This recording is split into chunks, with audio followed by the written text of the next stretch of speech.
Warahmatullahi wabarakatuh.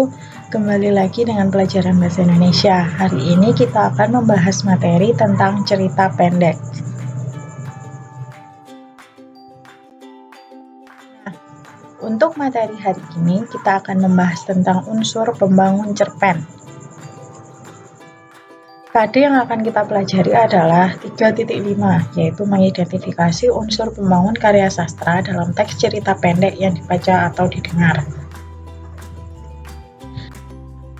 Kita ulas kembali ya, apa pengertian cerpen itu? Cerpen adalah karya sastra fiksi yang kurang dari 10.000 kata dan bentuknya lebih singkat dan padat. Kita masuk ke materi unsur pembangun cerpen. Unsur pembangun cerpen dibagi menjadi dua. Yang pertama, unsur intrinsik.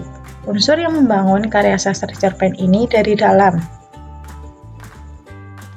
Sedangkan yang kedua adalah unsur ekstrinsik.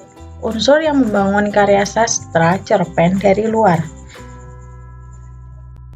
Kita bahas yang pertama dulu ya, unsur intrinsik.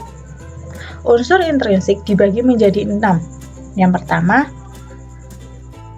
tema. Tema adalah gagasan yang ada di dalam cerpen. Untuk yang kedua, alur. Alur adalah jalan cerita dalam cerpen. Alur dibagi menjadi dua, yaitu alur maju dan alur mundur. Untuk yang ketiga adalah amanat. Amanat adalah pesan yang terkandung di dalam cerpen.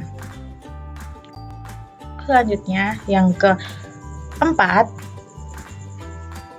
latar. Latar dibagi menjadi 3, yaitu latar tempat, latar waktu, dan yang terakhir adalah latar suasana. Yang kelima adalah penokohan. Penokohan ini berkaitan dengan tokoh dan watak tokoh. Yang keenam, sudut pandang. Sudut pandang adalah cara pandang yang digunakan pengarang untuk menggambarkan ceritanya. Nah, di next slide ini ada penjelasan tentang penokohan dan sudut pandang. Penokohan ini di dalam cerita dibagi menjadi dua perwatakan di dalam tokoh. Yang pertama adalah antagonis dan protagonis. Antagonis itu tokoh yang mempunyai watak jahat, sedangkan protagonis adalah tokoh yang mempunyai watak baik. Yang kedua adalah sudut pandang. Sudut pandang dibagi menjadi 3, yaitu sudut pandang pertama. Biasanya sudut pandang pertama ini dicirikan ada kata aku. Yang kedua adalah sudut pandang ketiga, dicirikan ada kata dia, ia, nama orang, dan mereka. Selanjutnya yang ketiga adalah sudut pandang campuran, yaitu campuran dari sudut pandang pertama dan sudut pandang ketiga. Yang kedua adalah unsur ekstrinsik. Unsur yang ada di dalam luar cerita. Yang pertama adalah bahasa.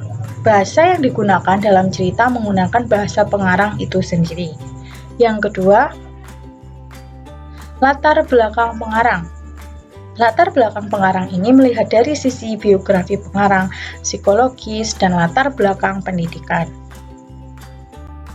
Ketiga adalah nilai kehidupan dalam cerpen. Ada beberapa nilai kehidupan di dalam cerpen. Nah, yang pertama nilai moral. Nilai moral ini berhubungan dengan akhlak baik dan buruk. Sedangkan yang kedua adalah nilai sosial. Nilai sosial ini berhubungan dengan sikap kepada masyarakat. Contohnya menghormati orang lain, menghargai orang lain. Nah, selanjutnya yang ketiga adalah nilai budaya. Nilai budaya ini adalah yang berkaitan dengan tradisi daerah. Sedangkan yang keempat adalah nilai religius, berkaitan dengan Tuhan, agama.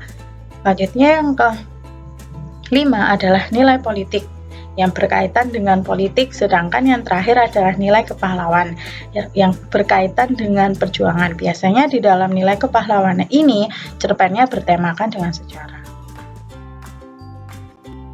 ulasan materi untuk hari ini, yaitu unsur pembangun dalam cerpen, unsur intrinsik dan unsur ekstrinsik. Jangan lupa belajar. Terima kasih. Wassalamualaikum warahmatullahi wabarakatuh.